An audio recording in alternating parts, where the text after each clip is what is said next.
कार्यक्रम में आप लोगों ने अपना बहुमूल्य समय दिया और सभी 1320 जो महिला स्टाफ नर्स हैं और 34 जो पुरुष स्टाफ नर्स हैं, उन सबको मैं शुभकामनाएं देता हूं कि आप राज्य सरकार के साथ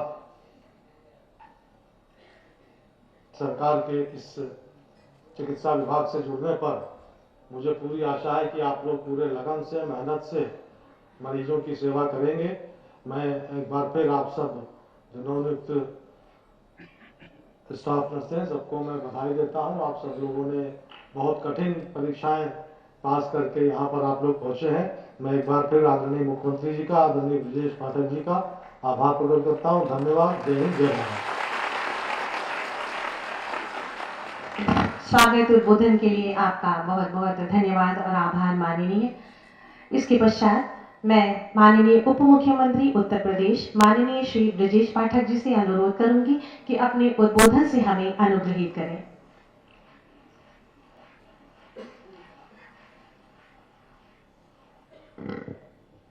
भारत माता के। हम लोग शांति से क्यों बैठे हैं? तो खुशी का मौका है ना। पीछे तक हाथ उठाइए दोनों। भारत माता के। अभी आवाज भूख लग गई ना।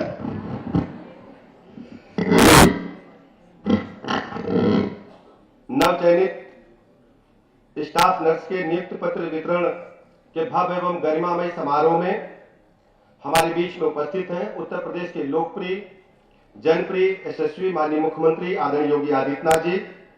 हमारे साथ हमारे मित्र, हमारे राज्य मंत्री आदरणीय मयंकेश्वर शरण सिंह जी, विभाग के प्रमुख सचिव आदरणीय पार्थ सारथी सेन शर्मा जी, हमारे विभाग के सभी अधिकारी बंधु, पत्रकार मित्रों और सामने बैठे सभी भाइयों तथा बहनों। चिकित्सा जगत में आपके बगैर कुछ भी संभव नहीं।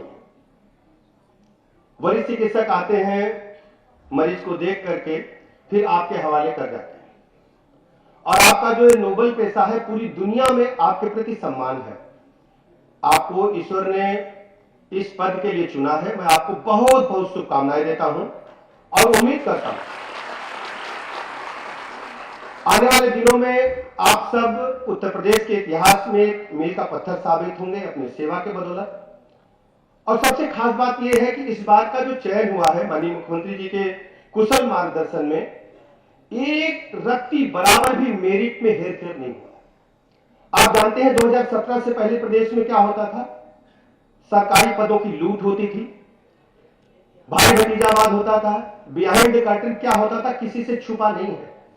लेकिन मैं आभार प्रकट करना चाहूंगा अपने माननीय मुख्यमंत्री जी का, जिन्होंने निष्पक्ष और पारदर्शिता के साथ मेधा के जो बच्चे थे उनका निष्पक्षता से, पारदर्शिता से चयन कराया है। किसी भी एक व्यक्ति ने हिंदुस्तान में हमारी तरफ एक उंगली भी नहीं उठाई और आप सबको चयन होकर के आज नियुक्ति पत्र मिल रहे हैं। मैं बहुत बहुत बधाइयां देता हूं, अपने मुख्यमंत्री जी का आभार प्रकट करता हूं। आपको जिस क्षेत्र में काम करने का अवसर मिला है यह ईश्वर की देन है, लेकिन हमारी आप सबकी जिम्मेदारी है कि इस व्यवस्था को और हम अच्छा करें। अभी कुछ दिनों पहले आपने देखा होगा आदरणीय मुख्यमंत्री जी ने उत्तर प्रदेश में मिशन निरामया को लॉन्च किया था। मिशन निरामया आप ही लोगों से संबंधित था। पहले जो हमारे नर्सेज कॉलेज थे, जो पैरामेडिकल स्टाफ के कॉलेजेस थे, उनमें फैकल्टी हो या न हो मान्यता मिल जाती थी, पढ़ाई हो या न हो सर्टिफिकेट मिल जाता था पास का। लेकिन जो बच्चे पास हो गए वो बेचारे अपने जीवन में क्या करेंगे, उनका जीवन अंधकार में होकर के रह जाता था और पीछे कोई सुनने वाला नहीं था। माननीय मुख्यमंत्री जी ने मिशन निरामया को लॉन्च किया और यह तय किया कि हमारी जो नर्सिंग स्टाफ है, जो हमारे पैरामेडिकल स्टाफ है, उसको हम उच्च कोटि की शिक्षा प्रदान करेंगे और उनको हम सेवा में भी लेंगे। आपको पता है कि पीजीआई में जो कार्यक्रम था पूरे देश में उसकी तारीफ हुई है। शायद उत्तर प्रदेश राज्य पहला एक ऐसा राज्य है जहां इस प्रकार पैरामेडिकल और नर्सेज के लिए इस प्रकार के मिशन निरामया को प्रारंभ किया गया है। मैं इसके लिए आदरणीय मुख्यमंत्री जी का हृदय से आभार प्रकट करता हूं। अभी आप सब 1354 को नियुक्ति पत्र मिलने वाला है। मैं आप सबको बधाइयां देता हूं और इसके अतिरिक्त चिकित्सा विभाग ने बहुत तेजी के साथ खाली पदों को भरने के लिए काम किया है। अभी लगभग 2400 पदों के लिए अध्याचन चिकित्सकों के लिए हमारे पास से गया हुआ है लोक सेवा आयोग को, और अभी आप देखेंगे आने वाले कुछ दिनों में हम 10,000 से अधिक पद एएनएम के भरेंगे सरकारी तौर पर। आप सबको उसके लिए तैयारी करना चाहिए। अपने बहनों को, अपने भाइयों को बोलिए कि उत्तर प्रदेश सरकार आपके लिए दरवाजे खोल रही है, लेकिन हमें पढ़ना होगा मेहनत करके। जब आपको ज्ञान होगा, जब आप मेहनत करेंगे, तभी उत्तर प्रदेश का नाम आगे बढ़ा पाएंगे। 10,000 से अधिक पद एएनएम के हम लोग सृजित करके उनको भरने का काम करेंगे। इन्हीं लफ्जों के साथ मैं माननीय मुख्यमंत्री जी का आभार प्रकट करता हूं और आप सबका भी आभार प्रकट करता हूं और अपने उन जिम्मेवार अफसरों का भी आभार प्रकट करता हूं जिन्होंने आपके नियुक्त देने में बहुत अहम भूमिका निभाई है, निष्पक्षता के साथ काम किया है। हमारे अधिकारियों का, हमारे आयोग का और आप सबको बहुत बहुत आभार, धन्यवाद। बहुत आभार और धन्यवाद आपके उद्बोधन के लिए माननीय। नर्सिंग स्वास्थ्य देखभाल के क्षेत्र में एक ऐसा पेशा है जो व्यक्तियों, परिवारों एवं समुदायों की देखभाल पर केंद्रित है, ताकि वो उच्च कोटि के साथ साथ गुणवत्ता पूर्वक जीवन व्यतीत कर सकें। निष्पक्ष एवं पारदर्शी भर्ती प्रक्रिया के अंतर्गत आज उत्तर प्रदेश लोक सेवा आयोग द्वारा सभी 75 जनपदों के लिए चयनित 1354 स्टाफ नर्सों को नियुक्ति पत्र माननीय मुख्यमंत्री जी की उपस्थिति में प्रदान किया जाना है, जिसमें से 21 नवचयनित नर्सों को माननीय मुख्यमंत्री जी के शुभ कर कमलों से नियुक्ति पत्र वितरित किए जाएंगे। मैं बहुत ही आदर के साथ माननीय मुख्यमंत्री जी से निवेदन करूंगी कि अपने शुभ कर कमलों से नियुक्ति पत्र वितरित कर हमें अनुग्रहित करें। कृपया क्रमवार तरीके से मंच पर पधारें। गोरखपुर से श्रीमती मधु सिंह जी,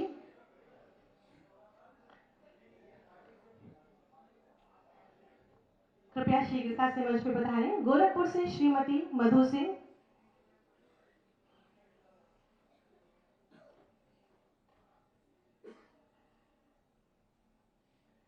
आप सभी अपनी तालियों की शुभकामनाएं मंच तक पहुंचाएं।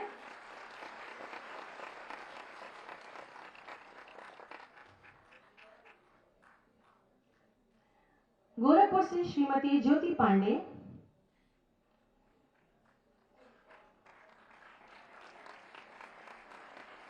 बाराबंकी से श्री जितेंद्र त्रिवेदी,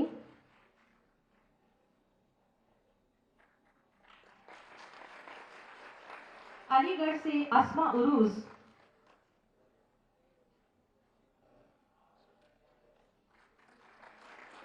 वाराणसी से सोनू सोनकर,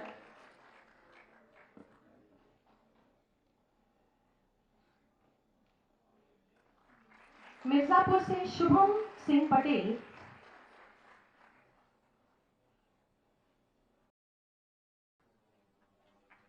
कानपुर देहात से कुमारी शशि प्रभा,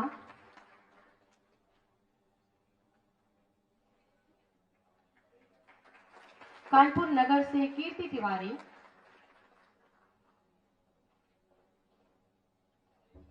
प्रयागराज से श्रीमती वर्तिका एमयू, प्रयागराज से श्रीमती वर्तिका एमयू,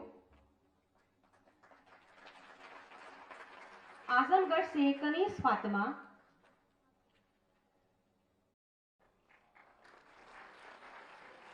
मुरादाबाद से फराह नाज,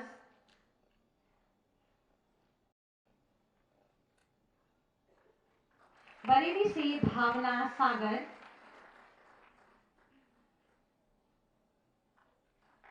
लखनऊ से सरिता गौतम, चित्रकूट से समीक्षा सिंह,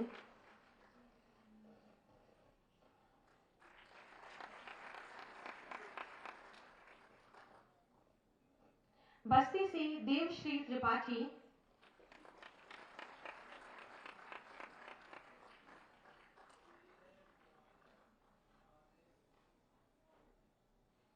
सहारनपुर से निशा,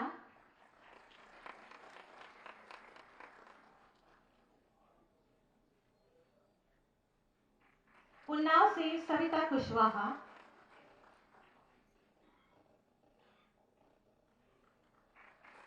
लखनऊ से अंकिता सिंह,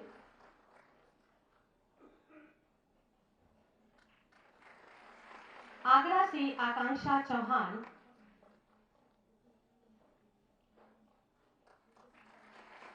आजमगढ़ से श्रीमती ऋचा सिंह, और आगरा से हिना अहमद।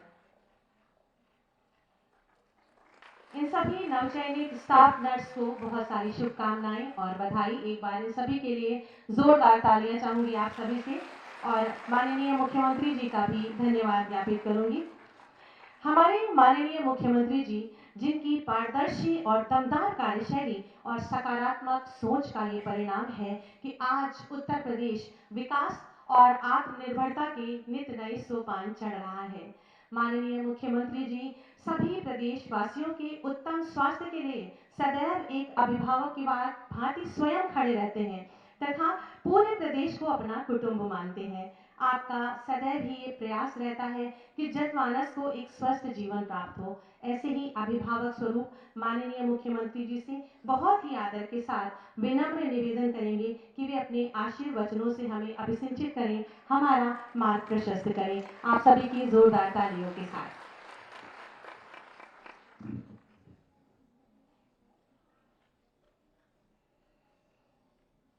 मिशन रोजगार के अंतर्गत उत्तर प्रदेश लोक सेवा आयोग के द्वारा नवचयनित 1354 स्टाफ नर्स के नियुक्ति पत्र वितरण के आज के इस कार्यक्रम में मंच पर उपस्थित प्रदेश सरकार में मेरे वरिष्ठ सहयोगी उप मुख्यमंत्री श्री ब्रजेश पाठक जी,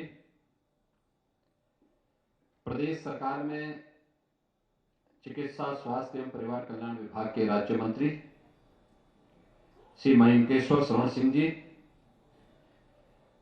प्रमुख सचिव चिकित्सा स्वास्थ्य एवं परिवार कल्याण श्री पार्थ सारथी सेन शर्मा जी,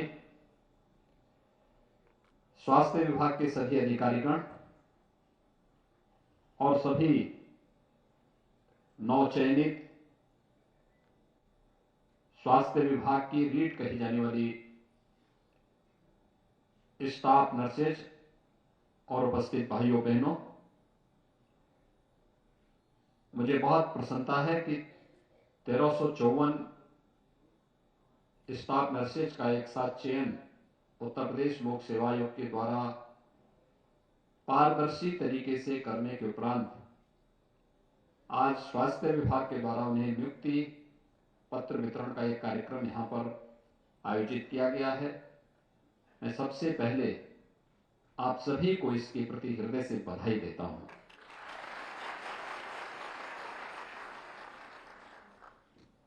विगत 5 वर्ष के दौरान आदरणीय प्रधानमंत्री जी की प्रेरणा से उत्तर प्रदेश में उत्तर प्रदेश शासन की शासकीय सेवाओं में एक पारदर्शी और निष्पक्ष चयन की प्रक्रिया के माध्यम से 5 लाख से अधिक युवाओं को हम लोगों ने शासकीय सेवा में विभिन्न पदों पर नियुक्ति पत्र प्रदान किए।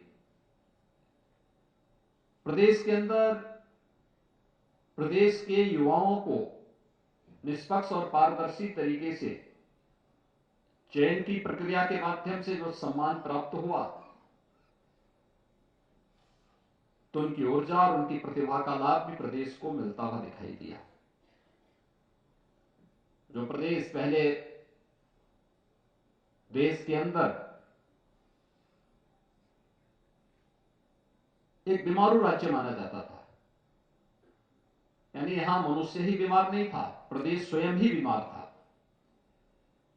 आज मुझे बताते हुए प्रसन्नता है कि वही उत्तर प्रदेश आज देश की दूसरी बड़ी अर्थव्यवस्था के रूप में अपने आप को स्थापित करने की ओर तेजी के साथ अग्रसर हुआ है। इस सामूहिकता है, टीम भाव है। जब 25 करोड़ की आबादी का उत्तर प्रदेश बोलता है, एक साथ चलता है, एक साथ निर्णय लेता है, तो उसके परिणाम भी उसी रूप में हम सबके सामने देखने को मिलते हैं। प्रदेश के अंदर नौकरी और रोजगार की संभावनाएं कभी कम नहीं हो सकती। मैं प्रारंभ से इस बात को मानता रहा हूं, क्योंकि उत्तर प्रदेश तो अनंत संभावनाओं वाला प्रदेश है। दुनिया की सबसे अच्छी उर्वरा भूमि हमारी है, सबसे अच्छा जल संसाधन हमारे पास है, सबसे अच्छा सूक्ष्म लघु मध्यम उद्यम से जुड़े हुए उद्योग उत्तर प्रदेश के अंदर मौजूद हैं। तो फिर हमारा नौजवान पलायन क्यों करेगा? हमारे पास वो पोटेंशियल थी, लेकिन उसे सामने लाने, समय के रूप ढालने, उसे तकनीक के साथ जोड़ने का ईमानदारी पूर्वक प्रयास नहीं हो पाया था, उपेक्षित सा था। प्रदेश सरकार ने अनेक कदम विगत 5 वर्ष के अंदर उठाए। मुझे याद है जब कोरोना कालखंड के दौरान लॉकडाउन लगते ही दिल्ली में, उस समय की महाराष्ट्र के अंदर, पंजाब के अंदर और अन्य तमाम स्थलों पर उत्तर प्रदेश के जो कामगार और श्रमिक थे उनके साथ वहां भेदभाव हुआ, तो उन्होंने अपने घरों की तरफ रुख किया। बड़े पैमाने पर भारत सरकार ने चिंता व्यक्त की कि इतनी बड़ी संख्या में लोग जाएंगे, कैसे उत्तर प्रदेश के अंदर रहेंगे। हमने कहा उत्तर प्रदेश इन सबको लेगा, क्योंकि उत्तर प्रदेश तो उनका अपना घर है और उत्तर प्रदेश के अंदर इनके लिए सारी व्यवस्था हम लोग करेंगे। हमने उनकी स्किल मैपिंग कराई। एमएसएमई का हमारा सेक्टर, 1 डिस्ट्रिक्ट 1 प्रोडक्ट और विश्वकर्मा श्रम सम्मान जैसी योजनाओं के परिणाम स्वरूप उन 40 लाख लोगों को, हम लोगों को कहीं ना कहीं रोजगार के साथ जोड़ने या स्वतः रोजगार के साथ जोड़ने में सफलता प्राप्त हुई, जिनके बारे में देश के अंदर चिंता व्यक्त हो रही थी।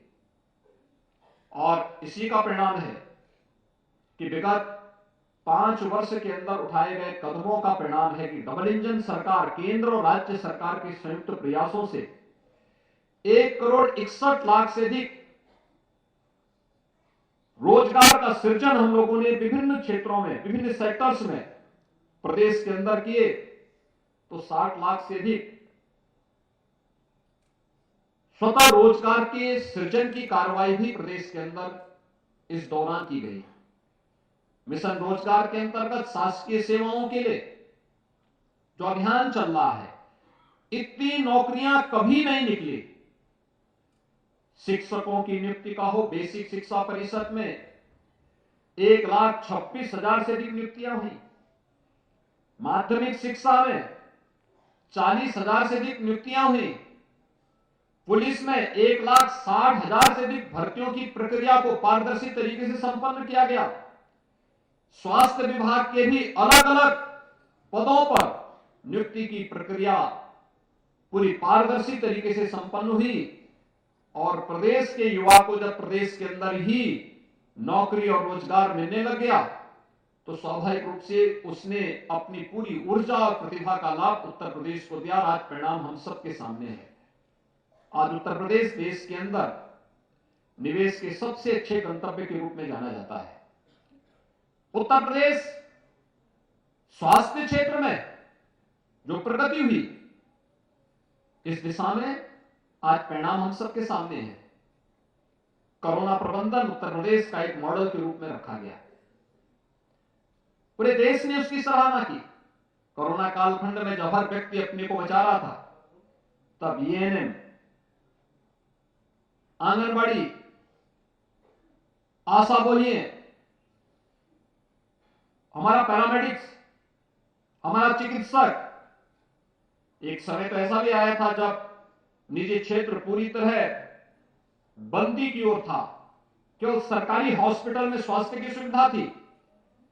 उन स्थितियों में तब आपने इस बात को महसूस किया होगा कि कैसे पूरी पारदर्शी तरीके के साथ वहां पर बेहतरीन स्वास्थ्य की सुविधा देने, फ्री में टेस्ट, फ्री में उपचार की व्यवस्था, गांव-गांव में घर घर जाकर के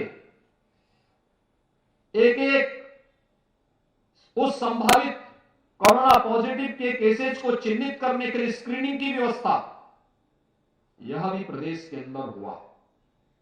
कोरोना जैसी महामारी के दौरान अपनी जान को जोखिम में डालते हुए 25 करोड़ की आबादी को बचाने के लिए जो प्रयास स्वास्थ्य विभाग के द्वारा, स्वास्थ्य कर्मियों के द्वारा, एएनएम, आंगनबाड़ी और आशा वर्कर के द्वारा किया गया, वो अत्यंत अभिनंदनीय और सराहनीय रहा है।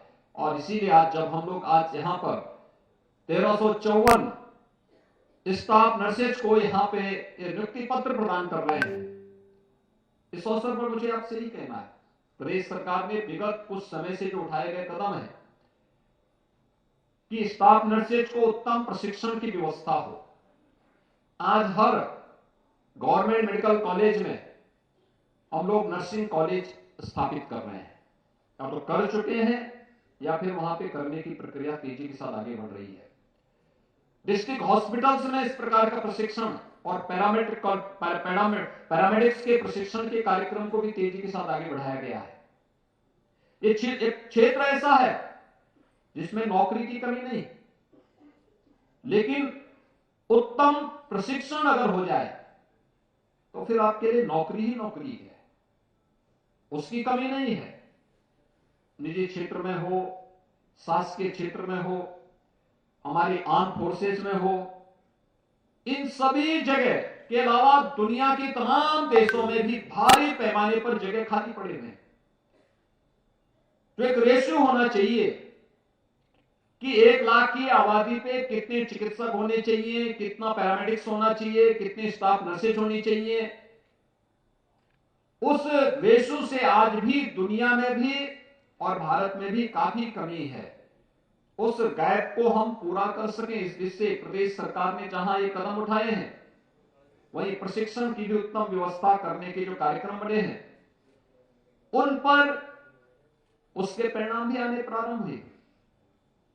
आज जब हम देखते हैं प्रदेश के अंदर विगत 5 वर्ष के दौरान मातृ मृत्यु दर में कमी आई है, शिशु मृत्यु दर कमी आई है, एनीमिया यह पहले की तुलना में इससे जुड़ी हुई जो चुनौतियां थी, उन चुनौतियों को कम करने में सफलता प्राप्त हुई है। टीकाकरण की कार्रवाई में व्यापक सुधार हुआ है, संस्थागत प्रसव में सुधार हुआ है, अच्छी दिशा में हम आगे बढ़ रहे हैं। और इसीलिए सभी यहां पर जितने भी स्टाफ नर्सेज हैं या जिनका चयन हो रहा है, या जो सेवा में है, या स्वास्थ्य विभाग में पैरामेडिक्स के रूप में कार्य कर रहे हैं, या स्टाफ नर्स के रूप में, चिकित्सक के रूप में कार्य कर रहे हैं, उन सबसे मेरा एक आग्रह होगा कि हम लोग जो कार्य कर रहे हैं, फुल इम्यूनाइजेशन की कार्रवाई हो या अन्य जो भी कार्यक्रम शासन के चल रहे हैं, इन सभी के डाटा को अपलोड करने की कार्रवाई के साथ भी हम जुड़े। होता है हमारे यहां कार्यक्रम चल रहा है, हम लोगों ने अपलोड नहीं किया तो उसका परिणाम होता है क्या कि हमारे उसमें 0 मान लिया जाता है, या हम लोग उसमें पीछे मान लिए जाते हैं, जबकि कार्रवाई हमारे यहां हुई, हमने उस कार्यक्रम को चलाया है। लेकिन जब हम अपने डाटा को एंट्री नहीं करते तो परिणाम क्या होता है कि हम ये मान लिया जाता है कि यूपी में ये कार्य नहीं हो रहा है या यूपी इसमें पीछे है। उत्तर प्रदेश जैसे राज्य में अगर हम लोग इस दिशा में प्रयास नहीं करेंगे और जो कार्य कर रहे हैं उसको समय से अपलोड करना भी अगर हम लोग इस कार्यक्रम के साथ नहीं जुड़ते हैं तो हमेशा हमारे सामने चुनौती बनी रहेगी और हमारी व्यवस्था कटघरे में खड़ी होती हुई दिखाई देगी। दूसरा, आपने देखा होगा अक्टूबर महीने में अचानक बहुत तेज बारिश आई, व्यापक जल जमाव हुआ और जल जमाव के परिणाम स्वरूप तमाम प्रकार की संचारी रोग भी प्रदेश के अंदर क्या पूरे देश के अंदर उसने तेजी के साथ फैलना प्रारंभ किया। कहीं डेंगू था, कहीं मलेरिया था, कहीं वायरल फीवर था, कहीं पर चिकनगुनिया था, कहीं पर कोई अन्य बीमारी आकर के बड़े तबके को अपनी चपेट में ले रही थी। अभी भी उसका खतरा समाप्त नहीं हुआ, लेकिन उसके प्रति सतर्कता और सावधानी, और राज्य सरकार इसीलिए वर्ष में 3 बार हर चौथे महीने एक बार संचारी रोग नियंत्रण और दस्तक अभियान के माध्यम से जन जागरूकता के एक बड़े कार्यक्रम को अपने साथ में लेके चलती है। स्वास्थ्य का विषय उपचार से महत्वपूर्ण बचाव और जागरूकता पर केंद्रित हो तो बहुत सारे लोगों को हम रोगों से और उन रोगों को किसी भी प्रकार का साध्य बनने से हम लोग रोक सकते हैं। आज केंद्र और राज्य सरकार के अनेक ऐसी स्कीम है जिसका लाभ कॉमन मैन को हम दे सकते हैं। आयुष्मान भारत की योजना उसमें से है। आयुष्मान भारत में हम आज भी इस बात को देखते हैं कि गोल्डन कार्ड जितने लोगों के बनने चाहिए उनमें से बहुत कम लोग ऐसे हो पाते हैं जो लोग बनाते हैं। अक्सर होता क्या है, लोगों को मालूम है कि सब सरकारी हॉस्पिटल में फ्री में उपचार व्यवस्था होनी है, इसलिए गोल्डन कार्ड नहीं बनाता और ये मान के चलता है कि जब कोई बीमारी आएगी तो हम कार्ड बनाने के लिए आवेदन करेंगे।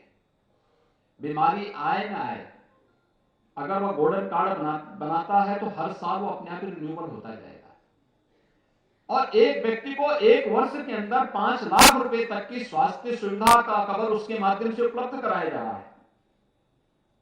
उसका लाभ लेना चाहिए। हमें लोगों को जागरूक करना चाहिए, इसके बारे में बताया जाने की आवश्यकता है कि कार्ड बनाने में कोई दिक्कत थोड़े है। अगर वो पैसा खर्च होता भी है तो अगली बार तो फिर अगले साल फिर उसी कार्ड का रिन्यूअल करवा करके वह फिर से 5 लाख रुपए का स्वास्थ्य कवर प्राप्त कर सकता है। लेकिन लोगों को अवगत कराना पड़ेगा, बताना पड़ेगा और इसमें आपकी बड़ी भूमिका हो सकती है।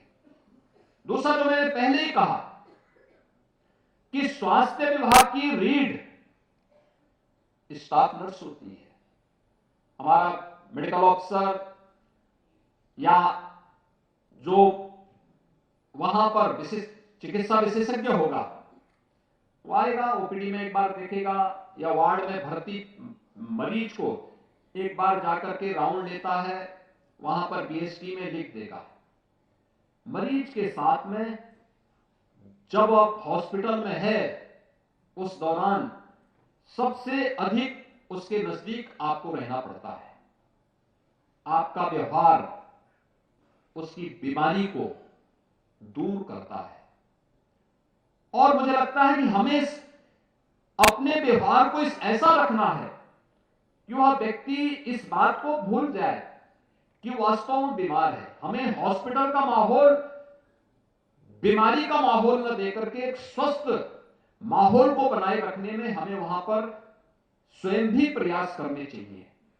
अपनी टीम के साथ उस प्रकार का माहौल हॉस्पिटल का बनना चाहिए जिससे एक बीमार व्यक्ति भी उस माहौल से स्वयं भी ऊर्जा प्राप्त कर सके और उसे इस बात का एहसास हो सके कि नहीं, अब बीमारी नहीं है, मैं तो बिल्कुल स्वस्थ हूं।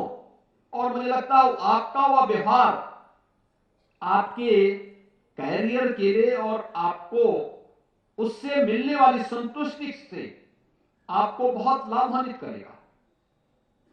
क्योंकि अगर पैरामेडिक्स और स्टाफ नर्स का व्यवहार ठीक नहीं है, चिकित्सक का व्यवहार ठीक नहीं है पेशेंट के प्रति, तो फिर केवल दवा से पेशेंट ठीक नहीं हो सकता।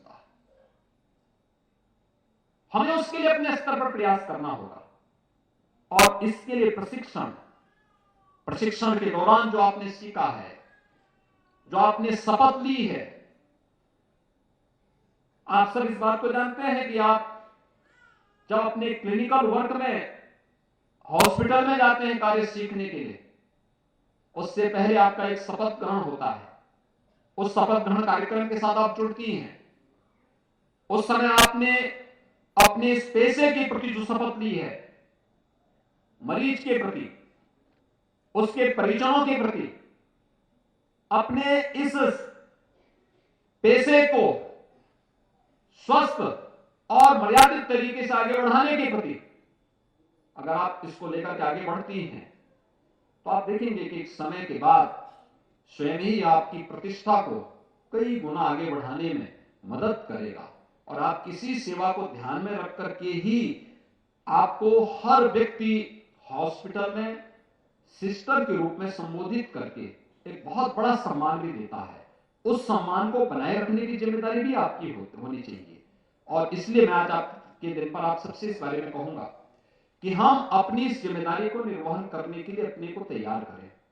शासकीय सेवा एक औपचारिकता नहीं हो सकती, एक बड़ी जिम्मेदारी है और उस बड़ी जिम्मेदारी के साथ हमें जुड़ना होगा। स्वास्थ्य विभाग इस दिशा में बेहतर कदम बढ़ा रहा है।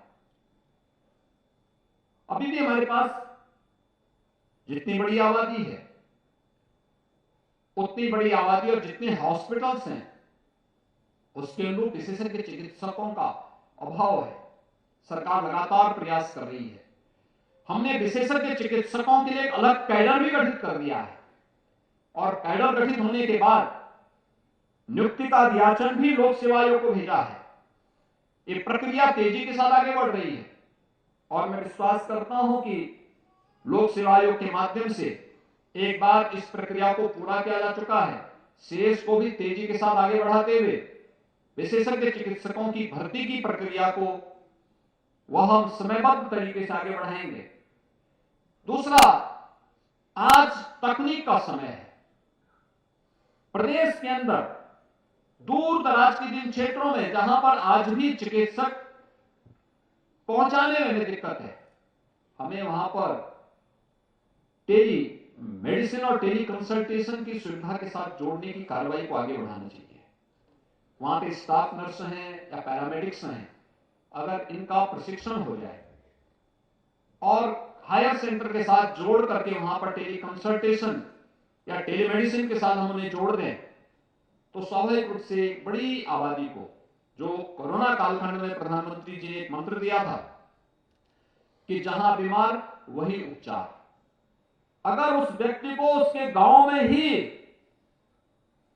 बीमारी के प्रथम स्टेज में ही उपचार की सुविधा उपलब्ध हो जाए, टेली कंसल्टेशन के साथ हम जोड़ सकें और वहीं पे उपचार की सुविधा से प्राप्त हो जाए, वहीं दवा मिल जाए, तो वह बीमारी बढ़ने से रुक सकती है।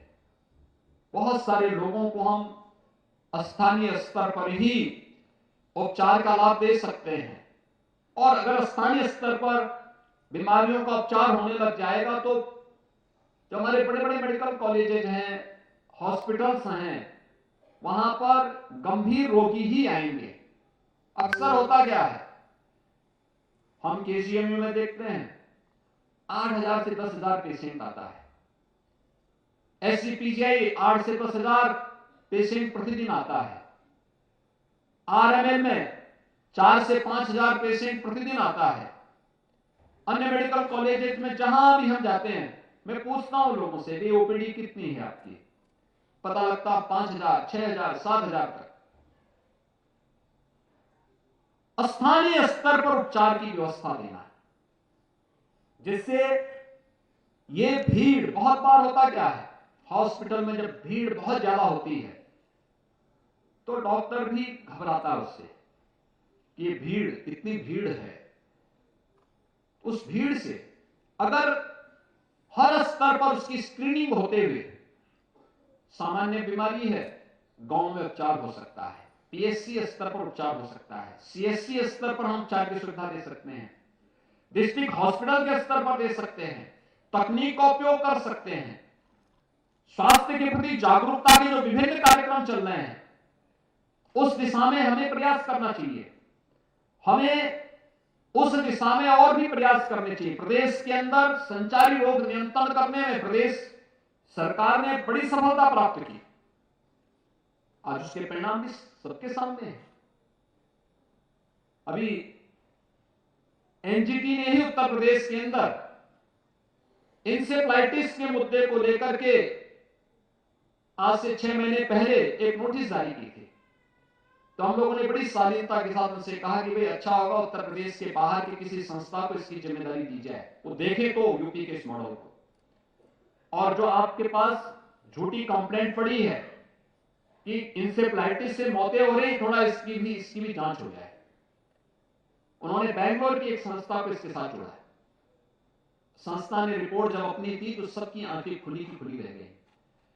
यानी इंसेफ्लाइटिस से पूर्वी उत्तर प्रदेश समेत प्रदेश के 38 जनपदों में 2017 के पहले हजारों मौतें होती थी और 2017 के बाद क्रमिक रूप से इसे नियंत्रित करने के लिए जो कार्यक्रम चलाए गए, आज उसका परिणाम है कि प्रदेश के अंदर इंसेफ्लाइटिस से होने वाली मौतों को 95% से अधिक हम लोगों ने नियंत्रण करने में सफलता प्राप्त की है। यानी अपने आप में बड़ा एनजीटी से जुड़े हुए पदाधिकारी जब मिले तो उन्होंने कहा साहब ये तो हम एक मॉडल था, इसको हाईलाइट क्यों नहीं कर पाए। हमने कहा हम तो बोलते हैं, लेकिन सवाल ये कि जो कंप्लेंट करने वाला है उसका क्या कर रहे हैं आप? ये झूठी कंप्लेंट जो लोग करते हैं इनके खिलाफ तो कार्रवाई की जानी चाहिए। यह एक मॉडल है। कोरोना कालखंड में जिस प्रकार से कार्य किया है प्रदेश के चिकित्सकों ने, पैरामेडिक्स ने, एएनएम, आंगनबाड़ी, आशा वर्कर ने, यह अपने आप में एक मॉडल है। हमें अपनी अच्छी चीजों को हाईलाइट करना होगा और साथ साथ प्रदेश के अंदर अन्य उन चुनौतियों को, 25 करोड़ की आबादी को स्वास्थ्य की बेहतरीन सुविधा प्राप्त हो सके, उसके लिए हमेशा अपने आप को तैयार करना होगा। आज राज्य सरकार भारत सरकार के साथ मिलकर के 1 डिस्ट्रिक्ट 1 मेडिकल कॉलेज के निर्माण की कार्रवाई के साथ तेजी के साथ आगे बढ़ रही है। हम बहुत शीघ्र प्रदेश के सभी 75 जनपदों में एक एक मेडिकल कॉलेज देने में सफल होंगे। स्वाभाविक रूप से उसी हिसाब से हमें मैन पावर की भी आवश्यकता पड़ेगी, पैरामेडिक्स की आवश्यकता पड़ेगी, स्टाफ नर्स की आवश्यकता पड़ेगी, फैकल्टी की आवश्यकता पड़ेगी हर एक स्तर पर। और आप में से बहुत सारे लोग ऐसे हैं, मैं देख रहा था यहाँ पे बीएससी नर्सिंग भी थे और जेएनएम भी जिन्होंने पास किया है, वे लोग भी स्टाफ नर्स के रूप में उनका चयन लोक सेवा आयोग के माध्यम से हुआ है। एक अच्छी प्रक्रिया है, लेकिन इसको यहीं पे नहीं थमने देना है। जिन्होंने बीएससी नर्सिंग किया है उनके लिए एक व्यवस्था बननी चाहिए कि वे अपनी पढ़ाई को वहीं पे रोके ना। उनका प्रयास होना चाहिए कि बीएससी के बाद एमएससी नर्सिंग करें, एमएससी नर्सिंग के बाद फिर वे पीएचडी करें। आपको एक जो ड्यूटी मिल रही है, इस ड्यूटी के दौरान भी आप अपने डाटा तैयार कराइए, पेशेंट की बीएसटी के माध्यम से देखें उपचार के लिए किस प्रकार से आप उसमें सहायक हो रही हैं, डॉक्टर के मार्गदर्शन में, विशेषज्ञ चिकित्सक के मार्गदर्शन में कैसे आप कार्य कर रही हैं। और फिर आपका ये कार्य आपको बड़ा उपयोगी साबित होगा आपकी आगे की पढ़ाई के लिए। हम एक व्यवस्था देंगे जो लोग सेवा में हैं उनको अच्छा आगे बढ़ने का अवसर प्राप्त हो सके। जिन्होंने जीएनएम कर रखा है, पोस्ट बेसिक बीएससी नर्सिंग की दिशा में भी उनको भी डिग्री की दिशा में आगे बढ़ना चाहिए, जिससे उनके आगे के प्रमोशन की प्रक्रिया को तेजी के साथ आगे बढ़ाया जा सके। क्योंकि आप जहां है वहीं तक सीमित मत रखिए अपने आप को, उस दिशा में भी, क्योंकि हमें बड़े पैमाने पर फैकल्टी की आवश्यकता पड़ेगी। जितने नर्सिंग कॉलेजेस बन रहे हैं उन सभी में, और केवल यहीं पे नहीं, मैंने पहले भी बताया बहुत बड़ा क्षेत्र है पूरी दुनिया के अंदर, पूरे देश के अंदर बड़ी स्वास्थ्य क्षेत्र में स्टाफ नर्स की भूमिका उसके बैकबोन के रूप में कार्य करने वाली है और उस भूमिका के लिए हम सब अपने आप को तैयार कर सकें।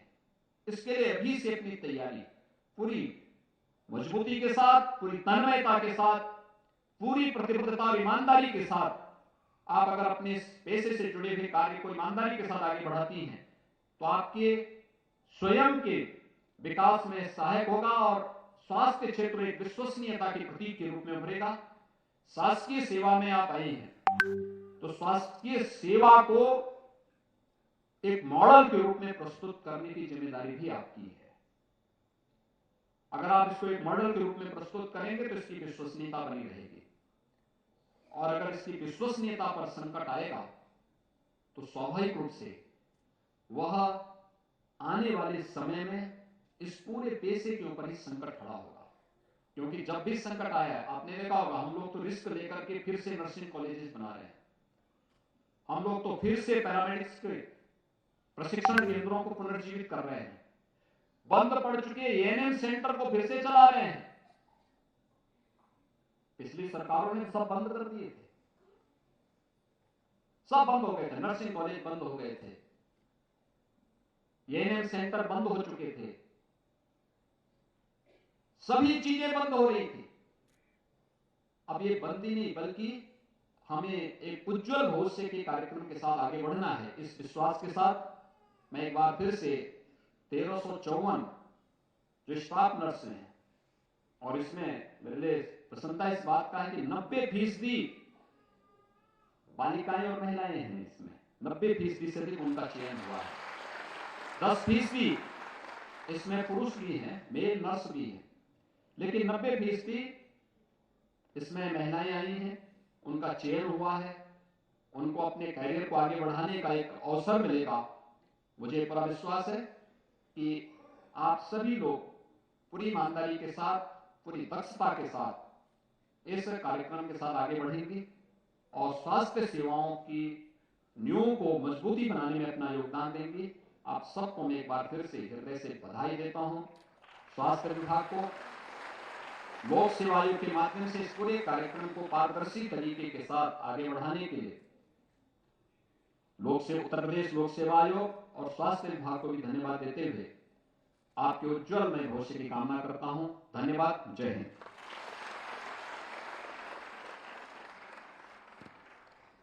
बहुत बहुत धन्यवाद और आभार माननीय मुख्यमंत्री जी, आपके उद्बोधन के लिए और आपके आशीर्वचनों के लिए। धन्यवाद ज्ञापन के लिए मैं बहुत ही आदर के साथ प्रमुख सचिव चिकित्सा स्वास्थ्य एवं परिवार कल्याण उत्तर प्रदेश शासन श्री पार्थ सारथी सिंह शर्मा जी को आमंत्रित करूंगी।